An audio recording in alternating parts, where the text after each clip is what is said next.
a very simple pasta supper. I normally make this with Campari tomatoes. They're a little bit larger than this. These are large cherry tomatoes. So we're taking these guys, about a quart of them, okay, or a couple of pints if you're at the grocery store. Buy a couple packages. And I have in this pan a combination of olive oil and a little bit of butter, or you can use all olive oil if you don't do butter. And how do we get tomatoes or any product that we put in a pan to give off its juice? We salt it. So I'm going to sprinkle in a little salt. And we want these to slump. So I stole a lid from a different pan, and we're going to slump these guys with a little salt, but we want to throw in some fresh basil. I have 1 hand of basil, and my grandpa always tore the basil when he added it to tomato sauce. We're going to grate in a little garlic. Now, a little garlic for us may be a little bit more than a little garlic for you. You can add 1 clove, 2 cloves. We had 3 cloves at our house because we're kind of garlicky Italians, you know what I mean? This is fresh spinach. 4 packed cups come out to a handful. 4 packed cups of spinach.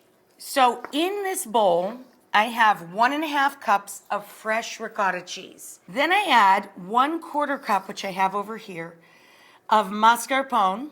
What we're gonna do first is just combine the spinach with the cheeses. Then we add, look at this, 1 full packed cup, look at that, of dill, chive, parsley, and thyme. All you do is mill the fresh herbs.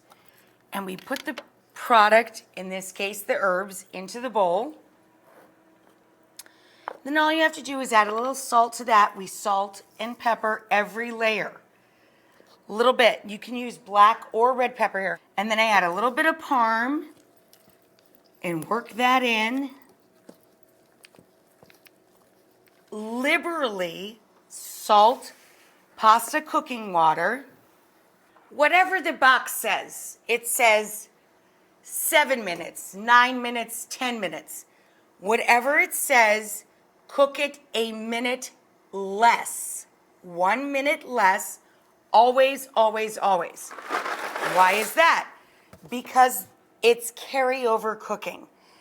Carryover cooking means this is going to continue to cook after it leaves the pot, because you always add pasta to the hot sauce. Okay guys, I'm adding in the last of our starchy cooking water. I've been working it in, and look what we did here. We took the mascarpone, all of our fresh herbs, and the spinach, and you see what happened? Just by adding about 3/4 cup of the hot water, we've turned this into sauce. This is now a loose cream sauce with herb and garlic for our pasta.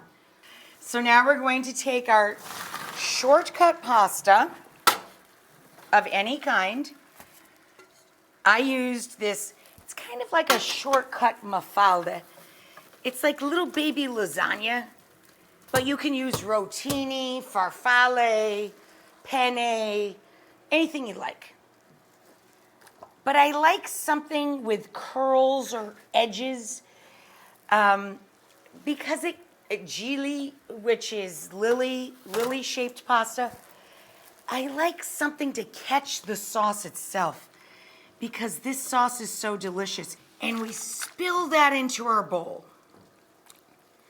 And then you make a well, bit of a well, and then we're going to add fresh tomatoes and basil sauce right down over the top.